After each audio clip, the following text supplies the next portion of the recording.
Attention all wrestling fans! Get ready for the ultimate fan experience at the WCBS WrestleMania Fan Meetup in Los Angeles, California from March 30th through April 2nd. This event will bring together the biggest event in wrestling and your favorite podcast, as well as diehard fans from all over the world. This is the perfect opportunity for fans to connect and celebrate their love of the sport as well as their love of us. So mark your calendars, grab your tickets, and get ready to suck it and join us live. Don't miss out on the ultimate fan experience of the WCBS WrestleMania Fan Meetup weekend in LA.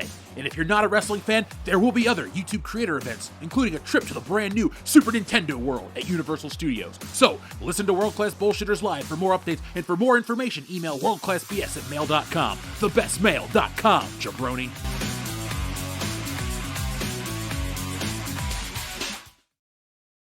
If you've thought the recent Marvel movies haven't been that good, well, I've got some good news. One of the reasons why just got fired. The following is a World-Class Bullshitters exclusive.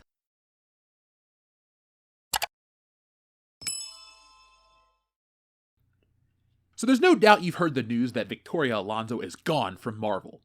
It was reported on by The Hollywood Reporter and everyone else in between. Execs getting the axe is news, but it happens all the time. However, this axing has all the makings of some great workplace drama. Now, officially, no reason was given for her exit, but take a moment and read between the lines. Victoria Alonso was hired in 2006 to oversee the visual effects. She also co-produced all of Phase 1. In 2021, she was promoted to the president of post-production and visual effects. Let's stop right here for a second. For those watching at home, what's the most common complaint about the MCU? Survey says, bad special effects. We just dropped a video about Shazam's failure at the box office, and one of the reasons we discussed was the decline in quality in the genre across the board. We looked directly at all the Marvel movies that received that criticism. Funnily enough, they were all released since 2021, the year Victoria Alonso was promoted to her now previous role. Comic films are a visual medium, and cutting corners made the films look cheap, which in turn turned audiences away. A small part of second-guessing what Marvel's done has to come from Avatar 2. The movie crossed $2 billion at the box office. Fans are hungry for the most beautiful, realistic, and engaging CGI, and Avatar 2 is just that. And only that. The Marvel movies have looked cheap in comparison. Every movie left fans scratching their heads. The Eternals looked bad. Doctor Strange 2 looked weird. Wakanda Forever looked bad. Ant-Man and the Wasp looked embarrassing. It's a trend across those films. Luckily, the weak link is gone. Goodbye. But will that actually fix the other problem this woman created for the MCU? More on that in a moment. The visual problems can be fixed with more money, but is there enough money coming in from these things to justify that? As it sits, very few of these movies are profitable. Most of Phase 4 sits at the bottom of the profitability list. Why pump money into a contaminated brand? It's going to cost more to clean it up than it's worth at this point. Dodgy CGI is a part of the Marvel brand these days. She-Hulk looked weird. MODOK didn't look finished. Most of Ant-Man looked like Spy Kids. This woman has produced uglier and uglier Marvel films, and in record time. In the 2 years she's taken over, the films have reached a new low for their look. That's impressive and sad. Mostly impressive, just a little bit of sad. The other problem Victoria Alonso created in Marvel cannot be ignored. According to The Hollywood Reporter, Victoria Alonso is one of the champions of Marvel's diversity push. Identity politics is a trend in entertainment that's killed every brand it's touched. Not a single brand improved or even survived once identity politics was introduced. IP kills IPs, plain and simple. Marvel has a history of diverse characters from every walk of life, color, orientation, etc. It's part of Marvel Comics, but it's not the core of the brand like Victoria Alonso and others obsessed with identity politics like to treat it. There's a cringy phrase, the MCU, that's appeared over the last few years, and it's quite accurate at depicting the current state of the MCU. There's always been a fan backlash against bad Marvel content, but the modern Marvel likes to hide behind the identity politics and use it as justification for bad content. Fans critique the writing and the CGI of She-Hulk, but are often called misogynists because of indoctrinated audiences who will defend anything Marvel. That indoctrinated audience spends no money on the portion of the brand they choose to defend, making those shows a battleground with no winner. Marvel's honor has been protected, but no money has been made.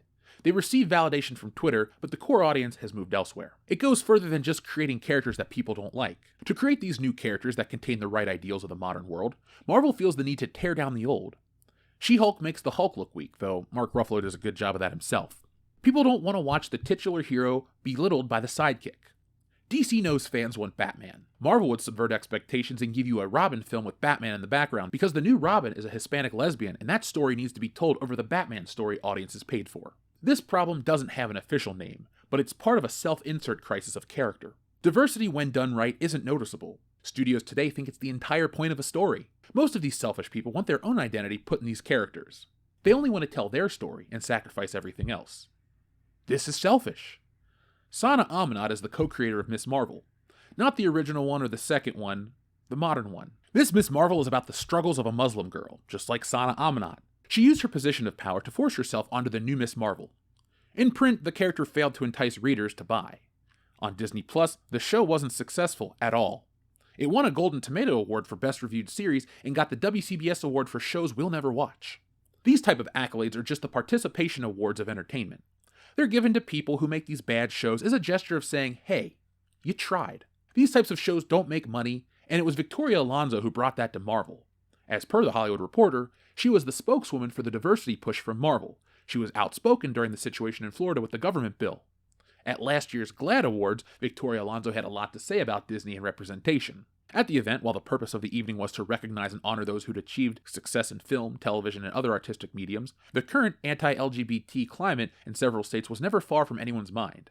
Attendees frequently chanted, rapped, and sang the word gay on both the red carpet and from the ballroom stage, in direct response to Florida's so-called Don't Say Gay bill, which limits open discussion of sexuality and gender identity in schools, with provisions allowing parents to sue if they allege schools or instructors have been in violation. Disney has particularly been under fire for its reaction or lack of to the bill, which became a center point when Eternals walked away with the award for Best Wide Release Film. When accepting the recognition, Marvel Studio executive Victoria Alonso, who is gay, revealed that she had a 45-minute conversation with CEO Bob Chapek in response to Florida's wave of anti-LGBTQ laws. I asked him to look around, and truly, if what we sell is entertainment for family, that we don't choose what family. Family is this entire room. Family is the family in Texas, in Arizona, in Florida, and my family in my home, Alonso told the crowd as she appeared alongside Eternals director Chloe Zhao. So I ask you again, Mr. Chapek, please respect if we are selling family, take a stand against all these crazy outdated laws. Take a stand for the whole family, she promised. As long as I'm at Marvel Studios, I will fight for representation. Victoria Alonso is no longer at Marvel Studios, and Marvel Studios have put identity politics at the forefront of their IPs, and it finally came back to bite them. During her time at Marvel, Victoria Alonso put a focus on identity politics above all else, and Marvel suffered. Since 2021, there's been a push for second-rate characters that just so happened to check the boxes Victoria Alonso felt had to be checked. The Eternals was sold on its diversity, and that film was a flop, and was hated by critics and fans alike. And they can't give away the merchandise based on the film. Same with Shang-Chi, She-Hulk, America Chavez's introduction in Doctor Strange 2, Ms. Marvel, and the rest of the MCU's worst. Victoria Alonso's exit is the first in an attempt to save Marvel. Disney is in a state of massive change. Disney needs to be profitable. They got rid of Bob Chapek, brought back Bob Iger, and Bob Iger has said it multiple times in 2023 that profits matter. Victoria Alonso's directive of diversity first was the antithesis of that. Since her promotion in 2021, the Marvel brand has been on a steady decline because of the decisions made by her and those in power who pushed the identity politics of an IP down the throats of its customers, and those customers have had enough.